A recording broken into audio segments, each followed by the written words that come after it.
Sabalenka shocked the WTA by revealing her brutally honest opinion on Alex Eala, and the tennis establishment wasn't prepared for what she articulated. In a moment of unfiltered candor, one of tennis's fiercest competitors shattered the silence surrounding an emerging rival, exposing a truth that challenged everything administrators had claimed about fairness, talent recognition, and who deserved genuine platform elevation. Nobody anticipated this confession, and when it emerged, it reverberated through every corridor of professional tennis with undeniable potency. To understand why Sabalenka's words mattered, you need to understand the world she inhabited. Aryna Sabalenka occupies a peculiar position in contemporary women's tennis. She isn't the establishment darling; those crowns belong to players groomed by traditional European academies or blessed with multi-generational tennis lineage. Yet she isn't an outsider either.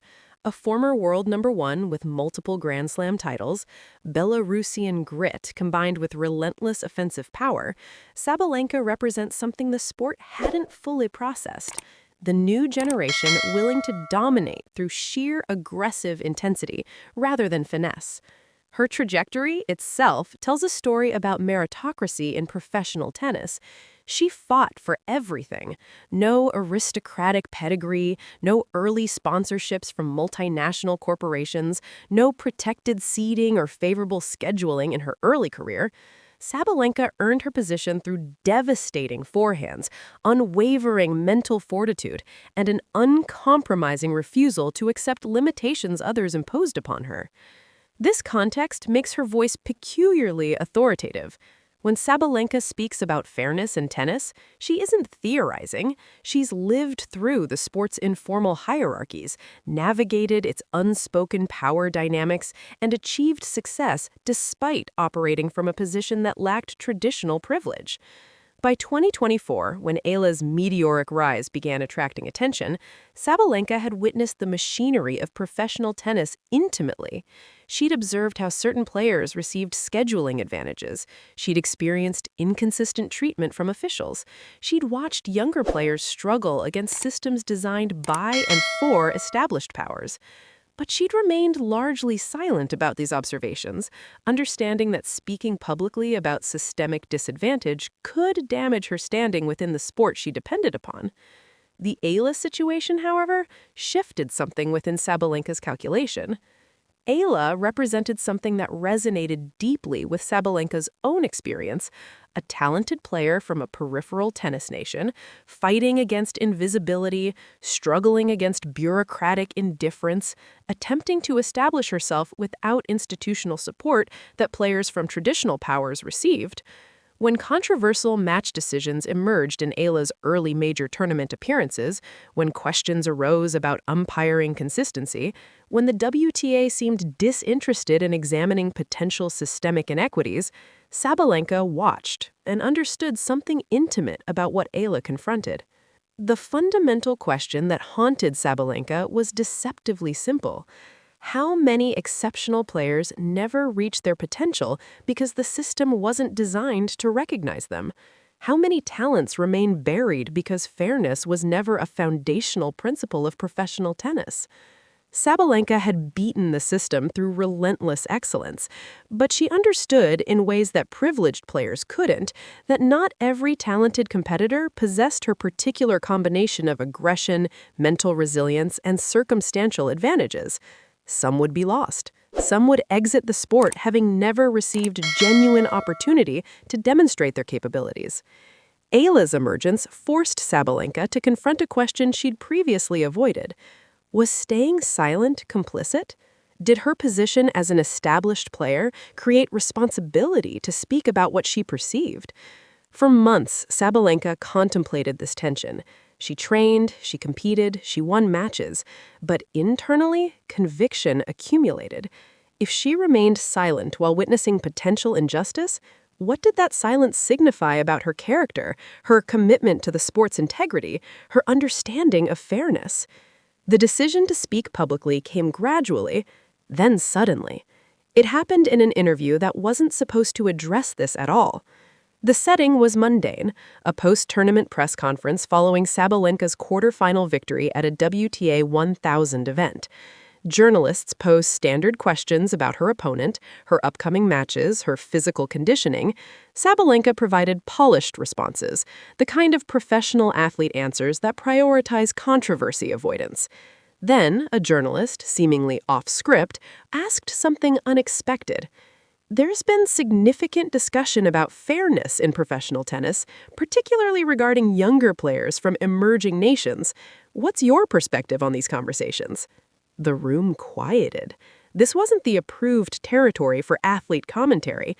Players were expected to discuss their own performances, congratulate opponents, perhaps mention upcoming tournaments.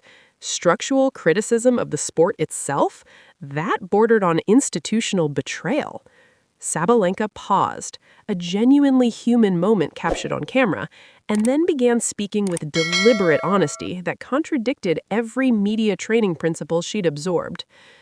I think, she started carefully, then abandoned caution. We pretend fairness exists in tennis when it doesn't, not because people are malicious, because the system was built without considering whether it was actually fair. And now, players from countries that weren't part of that system, they're expected to compete within rules written by and for countries that were. She specifically addressed Eala. Alex is exceptional, genuinely exceptional, and I've watched matches where she lost not because her opponent was superior, but because inconsistencies worked against her. And nobody wants to acknowledge that because acknowledging it would require the WTA, the ITF, the Grand Slams to admit their systems need restructuring.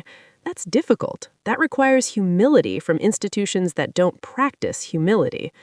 Then came the sentence that reverberated globally.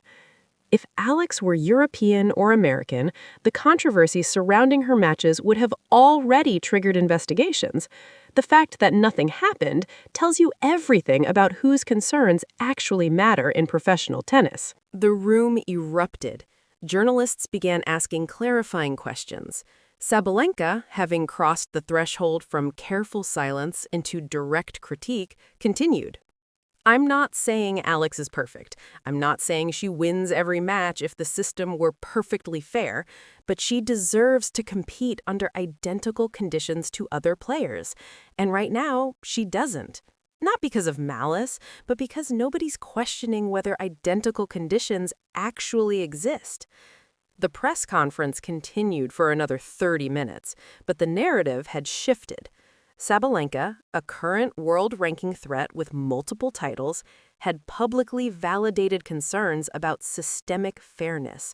She'd weaponized her credibility, her legitimate authority as an elite performer, to support an emerging player from a marginalized tennis nation.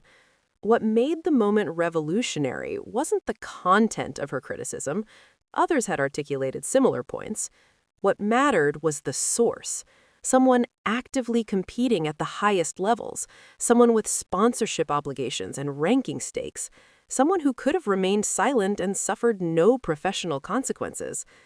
Sabalenka's revelation wasn't academic critique from a retired analyst.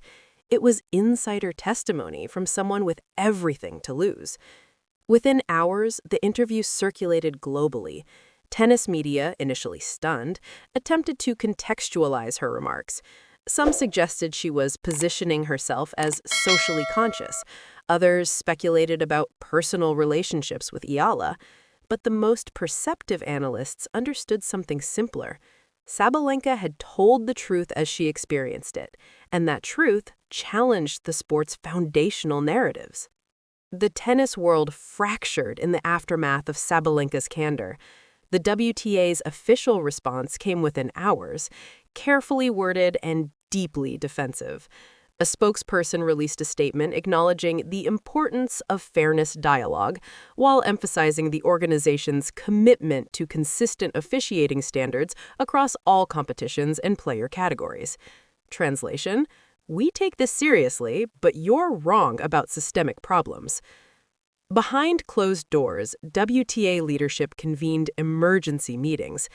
How should they navigate an elite player, someone with significant media prominence and sponsorship leverage, publicly questioning their governance. Sabalenka couldn't be dismissed as a disgruntled outsider or bitter former player. She was an active competitor with legitimate authority. The initial institutional instinct was damage control. Some officials suggested contacting Sabalenka directly, attempting to understand her specific concerns, potentially addressing legitimate grievances before they metastasized into broader skepticism about WTA integrity. Others recommended a different approach: discredit or marginalize her perspective, suggest she was speaking emotionally rather than analytically, imply her experience didn't represent broader reality, distance the organization from her critique. The second approach won. WTA leadership, caught between institutional accountability and institutional preservation, chose preservation. Within 48 hours, unnamed WTA sources leaked to sympathetic journalists that Sabalenka had personal issues with certain officials, that her critique might reflect isolated frustrations rather than systemic patterns, that she was conflating individual judgment variations with structural unfairness. The narrative warfare began immediately. Where Sabalenka spoke about systemic dynamics, institutional critics framed her comments as personal grievances. Where she'd emphasized institutional design flaws, establishment voices suggested she was exaggerating isolated incidents. But something unexpected occurred. Other players responded. Younger competitors, particularly those from emerging tennis nations, began publicly supporting Sabalenka's core assertion. Not all players agreed with her, but many acknowledged that the concerns she raised resonated with their own experiences. Players from Europe and North America, beneficiaries of systemic advantages they'd never consciously acknowledged, remained largely silent, a silence that itself communicated something. International tennis analysts, initially cautious, began examining her specific claims. What did match data actually reveal about consistency in close call patterns? Did certain nations' players receive favorable statistical advantages? Were video review protocols applied uniformly? The answers complicated the WTA's dismissive narrative. The data suggested Sabalenka wasn't inventing concerns. She was articulating patterns that existed in measurable, documentable ways. Meanwhile, Eala herself navigated an unexpected position. Suddenly, her struggles had been validated by an elite competitor willing to risk professional standing for honesty. In interviews, she expressed gratitude towards Sabalenka, while emphasizing that she preferred focusing on performance rather than controversy. What Aryna did took courage. She could have stayed silent. The fact that she didn't, even knowing it might create complications, says something about her character. I hope her willingness to speak leads to actual change, not just conversation. The tennis media fractured in the aftermath of Sabalenka's candor. What remained undeniable? A reigning elite player had publicly questioned WTA fairness protocols, and the organization's defensive response had inadvertently validated her point. If fairness questions were baseless, why defend so aggressively? Her confession forced a reckoning about power, privilege, and solidarity in women's tennis. Sabalenka's revelation operated simultaneously on multiple levels, each carrying distinct significance. At the surface level, she'd validated Eala's experience, but deeper, she'd articulated something more profound: that elite players within the system could recognize its unfairness while remaining largely comfortable within it. That privilege could coexist with awareness of injustice. That choosing silence over candor was itself a choice with consequences. This complexity fascinated observers precisely because it contradicted simplistic narratives about institutional corruption.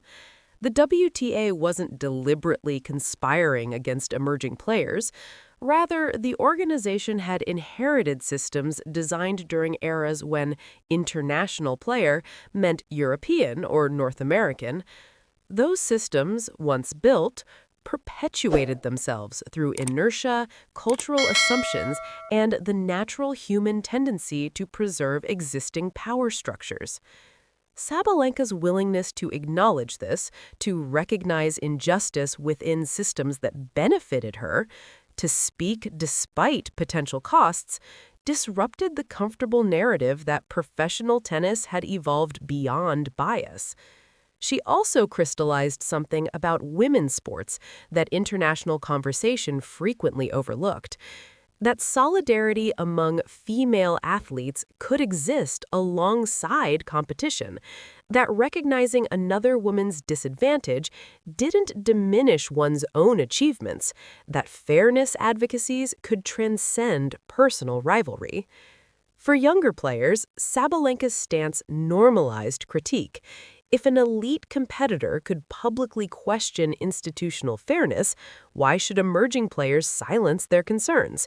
Her example provided permission structure, demonstrating that speaking carried risks, but also carried potential for meaningful change.